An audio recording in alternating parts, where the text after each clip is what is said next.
শুভ সকাল বন্ধুরা, আশা করি তোমরা সবাই ভালো আছো, যে যেখানে আছো। আর আমিও ভালো আছি। সব নতুন আর একটি ভিডিও নিয়ে চলো, আজকের দিনটা কি কি করি সেগুলোই তোমাদের সাথে শেয়ার করব।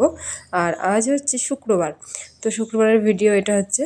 তো সকালবেলায় উঠেই কিন্তু দেখো আমি এদিকে কিন্তু ভাত বসিয়ে দিয়েছি আর এদিকে দিয়েছি ডাল বসিয়ে। তো দিয়েই এদিকে কিন্তু যেহেতু একটু হালকা হালকা ঠান্ডা লাগছে, যে রাত্রে বৃষ্টি হয়েছিল, তো এখন আর কি একটু ঠান্ডা ঠান্ডা লাগছে, তাই আর কি এই কাপসটা আর কি গায়ে দিয়ে রেখে দিয়েছি। তো আর সকালবেলা জানো না এত খিদে লেগেছে, তা কী বলবো। এদিকে থালা বাসনগুলো সব গুছিয়ে রাখলাম, ভাত টাত সব বসিয়ে দিলাম, দিয়ে ভাবলাম তাহলে না একটু রুটি করি। তো গেছিলাম দোকান থেকে একটু আটা পাইনি বলে তো ময়দা নিয়ে আসলাম।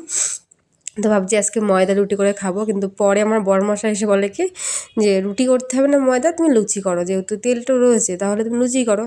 তো পরে প্রথমে তো মেখে রেখে দিয়েছিলাম হচ্ছে কি রুটি করবো তার জন্য। তো পরে যখন বড়মশাই বললো তো তখন আর কি লুচিই করেছিলাম পরে আর কি। আর আজকে সকালবেলা কী বলবো, এত খিদে পেয়েছে, ওদিকে কিন্তু ভাত বসিয়ে দিয়েছি। সকালবেলা তো রোজই কিন্তু আমরা চা বিস্কুট চিড়ে ভাজা টিড়ে ভাজা এরকম আর কি খাওয়া দাওয়া হয়, কিন্তু আজ সকালে এতই খেতে পেয়েছে, তা লাস্টে না পেরে আর কি এই যে দেখো লুচি কিন্তু ফুলকো ফুলকো লুচি প্রায় ভাজা হয়ে এসছে আর কি সব। এটা আর কি লাস্টে একটা ছিল যে তোমাদেরকে একটু দেখালাম। তো এদিকে যেহেতু কালকের আবার বাসি চিকেন রয়েছে, তো ভাবছি ওটাই গরম করে আর কি লুচি দিয়ে আর চিকেন দিয়ে আপাতত সকালবেলা টিফিনটা হবে, সকালবেলা আপাতত খাওয়া হবে। আর এদিকে কিন্তু আমার আস্তে আস্তে রান্নাও কিন্তু কমপ্লিট। এদিকে হয়েছে পটল ভাজা, আর এদিকে করেছি টক ডাল আম দিয়ে।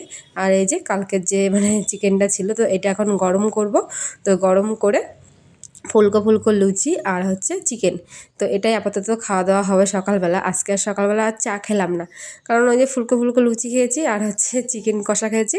তো ভাবলাম থাক আজকে আর চাটা খাবো না। তো বরমশাই শুধু একা চা খেয়েছে, আর ছেলেও আমার সাথে লুচি আর হচ্ছে চিকেন কষা খেয়েছে। তো আপাতত সকালবেলা এটাই হয়েছে খাওয়া দাওয়া। তো খাওয়া দাওয়া করে ওইদিকে কিছুটা গুছালাম, আর কিছুটা রয়েছে এখনও গোছাতে হবে। তো চলে আসলাম আগে রান্নাঘরের থেকে চলে আসলাম একবারে ঘরে। তো ঘরে এসেছি, যেহেতু অঙ্কুশকে পড়াতে আসবে, তো ভাবলাম না আগে ঘরটাকে গুছাই। তো এসে দেখো বিছানাগুলো সব কিন্তু এখন গোছাচ্ছি, কাঁথাগুলো ভাঁজ করে করে যেখানটা আর কি রেখে দিই। তো ওই জায়গাটায় আর কি সুন্দর করে যে সব ভাঁজ করে আর কি রেখে দিচ্ছি কাঁথাগুলো। আর একবারে বরমাসাইয়ের জন্য কিন্তু ভাতটা বেড়েও চলে এসেছি, বেড়ে রেখে এসেছি আর কি, যেহেতু বরমাসাই যাবে কাজে, তো ওর জন্য আর কি ভাতটা বেড়ে গুছিয়ে রেখে তো তারপরে আর কি ঘরে আসলাম। তো ঘরে এসে দিয়ে কিন্তু কাঁথাগুলো সব গুছানো হয়ে গেছে। তো এরপরে আর কি বালিশগুলো দিয়ে সুন্দর করে তো ঝেড়ে ঝেড়ে গুছানো কিন্তু আমার এদিকে পুরোই কমপ্লিট হয়ে গেছে। তো তারপরে কিন্তু চলে আসলাম এখন আমি রান্নাঘরে। যেহেতু রান্না করেছি তো থালা বাসন ছিল, তো সেইগুলো আর কি এই যে মেজে ঘষে নিয়ে আসলাম। তো নিয়ে এসে এই যে এখন জলগুলো ফেলে ফেলে উপর করে রেখে দিয়েছি, যেটা যেখানে থাকে আর কি। তো রেখে এরপরে আর কি হচ্ছে গিয়ে রান্নাঘরটা ভালো করে মুছতে হবে এখনও, রান্নাঘরটা মোছা হয়নি। আর এদিকে আমি অঙ্কুশের সাথে আর কি কথা বলছি। অঙ্কুশ যেহেতু বাইরে খেলা করছিল, তো এর জন্য আর কি ওকে ডাক দিচ্ছিলাম আর কি, যে এদিকে আয় শোনা। তো সেটাই আর কি বলছিলাম এদিকে। তো ওই দেখো এদিকে কিন্তু সব কিছু এক এক করে আর কি গুছিয়ে গুছিয়ে রেখে দিচ্ছি, যে সব কিছু যেহেতু মাজা গেছে। আর বর্মশাই তো চলে গেছে কাজে, তো এখন শুধু বলতে গেলে ছেলে আর আমি এই বাড়ি রয়েছি, আর কেউ নেই। তো এখন কাজ বাজ গুছাবো। আর আজকে আমার না মালও নেই, মাল সব কমপ্লিট হয়ে গেছে, পুরো উঠে গেছে। তো আর আজকে এত ঘুম পাচ্ছে, শুধু আমার ঘুম পাচ্ছে। আমার মা ব্লাউজ না থাকলে আমার শুধু ঘুম পায়, এরকমই হয় কেন জানি না। তো যাই হোক, এদিকে কিন্তু আস্তে আস্তে কিন্তু সব কিন্তু গুছানো হয়ে গেছে। আর যেহেতু ভাত তরকারিটা উপরে ছিল, তো সেইগুলো হচ্ছে কি নিচের মধ্যে গুছিয়ে রেখে দিলাম, যেহেতু ওখানটায় রেখে দিই আর কি, নিচের থাকটার মধ্যে আমি রেখে দিই। আর থালা বাসন যেই ঝুড়ির মধ্যে রেখে দিই ওইগুলো রেখে দিলাম। এদিকে প্রেশার কুকারটা ছিল, তো সেটাও সুন্দর করে গুছিয়ে রেখে দিলাম। দিয়ে তারপরে কিন্তু এটা দেখা হচ্ছে সেই দুপুরবেলা। তো এখন আমার কিন্তু স্নান হয়ে গেছে এই যে।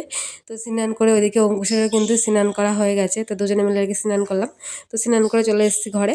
আর ঘরে এসে এদিকে কিন্তু আমার ঠাকুর ঘরে কিন্তু পুজো দিয়েও কমপ্লিট হয়ে গেছে, এ দেখো। তো ঠাকুরের পুজোটাও দিয়ে এদিকে কমপ্লিট। তো চলো একটু বাইরের ওয়েদারটা তোমাদেরকে দেখাই। এই যে এখন আবার বৃষ্টি হচ্ছে, এই তো একটু দেখলাম মেঘ হলো, এই যে এখনই আবার একটু বৃষ্টি হলো হালকা পাতলা আর কি। এরপর আবার সন্ধ্যা ঠান্ডা ঠান্ডা লাগবে, বৃষ্টি হলে যেন ঠান্ডা ঠান্ডা লাগছে, আবার কিছুক্ষণ পরে যেন গরম লাগছে, এরকম একটা ব্যাপার। আর এদিকে দেখো আমার সোনা নিচের মধ্যে বসে বসে যে খেলা করছে। তো হ্যাঁ, এতটাই ঠান্ডা ঠান্ডা লাগছে, লাস্টে না পেরে এই দেখো আমি কাপসটা আবার গায়ে দিয়ে নিলাম এই যে। তো ঠান্ডা লাগছে বেশ। তো ভাবছি এখন আর কি খাওয়া দাওয়া করে অঙ্কুশ আর আমি একটা টানা একটা ঘুম দেবো। প্রত্যেক দিনে তো এটাই করি দুপুরবেলা আর কি। তো খাওয়া দাওয়ার পরে আমি আর অঙ্কুশ আর কি ঘুমাই। আর এটা হচ্ছে সন্ধেবেলা। তো সন্ধেবেলা এখন হচ্ছে গিয়ে দেখো আমার কিন্তু ঠাকুর ঘরে সন্ধে দেওয়াও কিন্তু এদিকে হয়ে গেছে এই যে। তো এদিকে ঠাকুর ঘরে তোমার সন্ধ্যা দেওয়া কমপ্লিট, ঠাকুরের ফুল টুল সব গুছানো হয়ে গেছে। তো সন্ধেবেলা এখন একটু কিছু টিফিন করবো আর কি আমি আর অঙ্কুশ। আর এদিকে অঙ্কুশ আয়ুষকে পড়াতে এসছে, তো ওরও তো কিছু একটা দিতে হবে। তো চলো রান্নাঘরে, ওইদিকে চা করব ভাবছি, আর হচ্ছে মুড়ি মাখাবো। তো এই দেখো চা করেছি, লিকার চা করেছি আজকে। আর এদিকে এই যে মানে ছোলা, বাদাম, মানে চানাচুর, তারপরে শসা, পেঁয়াজ, লঙ্কা সব কিছু দিয়ে মাখিয়েছি। তো সন্ধ্যেবেলা আপাতত এই টিফিনটা আর কি করবো আমরা সবাই মিলে, তিনজনে আর কি, আমি ছেলে।